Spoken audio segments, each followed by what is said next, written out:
afternoon, friends, and welcome back to the homestead. It has been a few months since I last recorded a video. A lot has been going on here on the homestead, and I was just taking a break. So let's go ahead and walk through and talk about what has happened the last couple months here on the homestead. So for starters, my chicken flock. So we had ended last summer with over 200 chickens because I had gotten quite a few from Tractor Supply, and all those chickens have since grown up and are now starting to lay me eggs. I am getting at least 30 eggs a day, up to 38 that I got yesterday, and those are a bunch of new baby eggs, fairy eggs is what you call it, that has just started laying. So I'm really super excited to have all these new eggs. But I have lost quite a few of those chickens. So I no longer have 200 chickens. I don't know exactly how many I have, but I've lost, I would say, at least 40 chickens to my pigs, which was a bad thing. So that brings me to my pigs. What has happened with my pigs?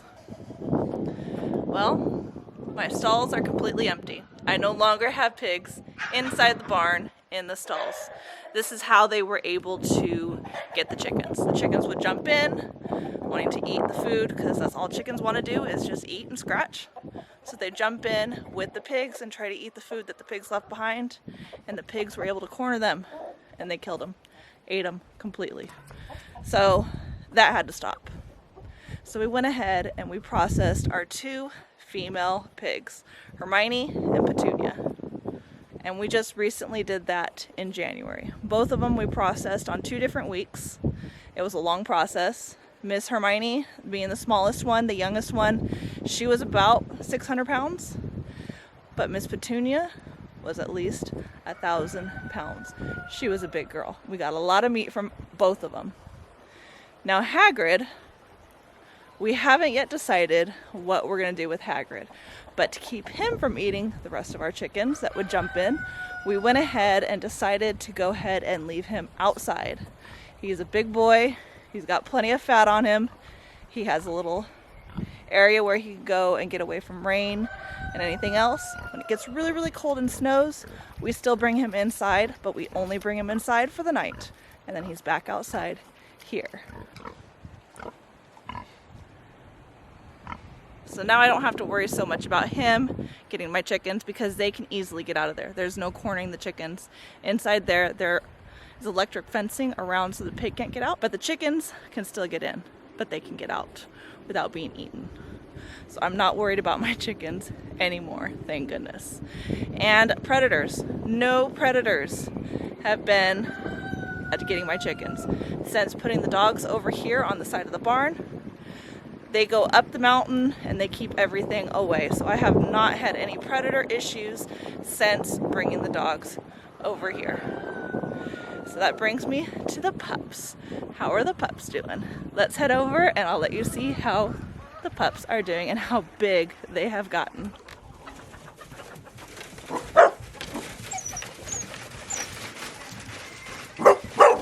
All right, so here are the pups. They stay in here until we are able to be outside with them and we let them out. We are going to be getting every single one of them collars like the beagles and Mama has, because they have already taken off up the mountain. And I cannot protect them when they're up there because it's too hard to get up there. And they don't listen. They want to play. They're puppies. They want to run around. So we are going to be the responsible ones and get them their collars so that way they can be outside running around playing without any fear of them taking off either into the street or up the mountain. But all 4 of them are doing great and they are getting big.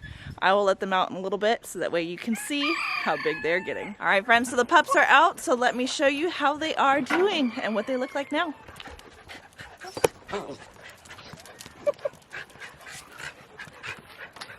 There's Peanut Butter. This is Oreo. The black one is Sport. And then there's Blanca.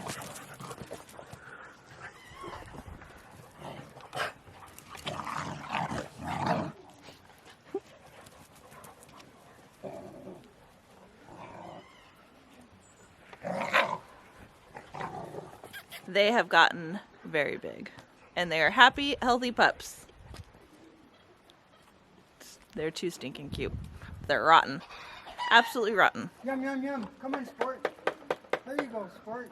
Good girl. Oh, shit. Blanca's losing weight, huh? And as you can see, my father-in-law is back to his normal self. He is happy to be back to doing farm chores and hanging out with his animals. He is doing much, much better. All right, so we are in the barn right now. I'm going to go ahead and collect the eggs for the night and see how many we get today. Like I told you, we've been getting at least 30 eggs a night. So hopefully tonight we'll get a little bit more than that.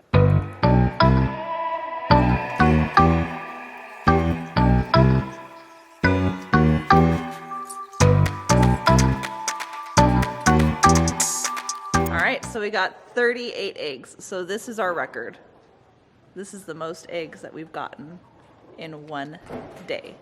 Plus, my father-in-law gets some in the other barn that's closest to the garage. So let me go over there and find out exactly how many eggs he collected over there today. So a couple of sad things that did happen on the homestead in the last couple months was Mr. Tut. He was our rooster that we brought from California, and we had him probably 3 years in California, and then we've been here almost 3 years here. So he was almost 6 years old. He actually passed away. He was dethroned by the other roosters that we have here. They were getting into fights and he got beat up really, really bad. So we actually separated him to try to give him some time to heal, and he quit eating. He just quit living and he ended up passing away. So we actually buried him over with our 2 dogs that we lost. That brings me to the other sad thing that happened is Snoopy. One of our dogs, one of our chihuahuas, he was actually bit by a rattlesnake. Early this fall, he was bit by a rattlesnake and he unfortunately did not make it. So we have lost both him and Mr. Tut, and we lost one other. And I'm gonna go take you over there and show you what else we lost.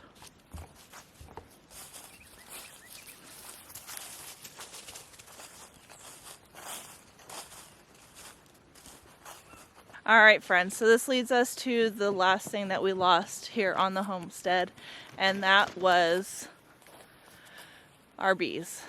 Our bees did not make it through the winter. We actually lost every single one of them. I came to check and found that they were all in the center bottom of the hive, and they were all dead. So I was warned that this would most likely happen, so I was prepared just in case it did, and now I know that, you know, it's a hard lesson to learn, but I had to learn it eventually. So after talking to Robert over LSR Adventures, he is my bee mentor, he told me I need to go ahead and take all the bee frames out of the beehive and put them into the freezer to kill any bacteria, any varroa mite, anything that is left over from my previous bees. Have to completely kill it. So for about 2 weeks, go ahead and put those frames into the freezer and then bring them back out and leave them for my next round of bees, which I will be getting hopefully in the spring. They will already have a head start on making their hive for themselves because all of the frames are completely done and there's actually still honey left in there. So I went ahead and did that, stuck everything into the freezer, and this spring I will bring it back out here for my next round of bees. So it was an unfortunate thing that happened, losing all these bees, but I am better prepared for next year for my next round of bees. So as we head back to the house, I am checking all of my trees, and I do need to get in here and do my pruning while it is still cold. It is the beginning of February, and that's normally the best time to go ahead and prune your trees because it is still very cold, but it's not as cold as it's supposed to be.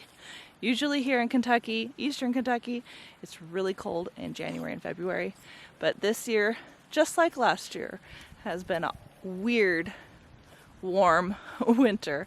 So I need to get out here and prune these ASAP before it really starts warming up. So because it is February and today happens to be February 14th, I have been starting on my backyard garden, getting it all cleaned up and ready because today is the day to plant your peas.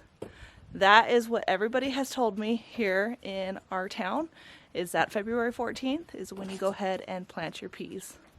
So I have been working extra hard getting this part of my backyard garden ready to plant some peas.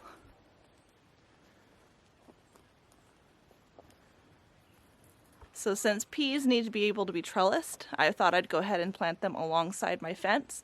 That way they can go ahead and trellis up the fence. My only concern is my chickens. They can get in here and they can get on the outside. So I need to figure out what I'm going to do to keep them from eating my peas. I think I might get a big net to kind of put over this side of my fencing and on the other side too. That way they can't get to them. But I just have to play around with some ideas. Drop it down in the comments. Let me know what you think I should do to keep my chickens out of this backyard garden from eating my peas. All right, friends, thank you so much for hanging out with me today. I'm sorry it's been a while since I've seen you, but here we are. It's almost springtime and I am ready to get back to the garden. So I've got a lot of plans and I plan to bring you along with me for the next several months as we get our garden ready for planting in May. So until next time, friends, don't forget to like, subscribe, share with your friends and family. As always, I hope all is well and have a blessed day.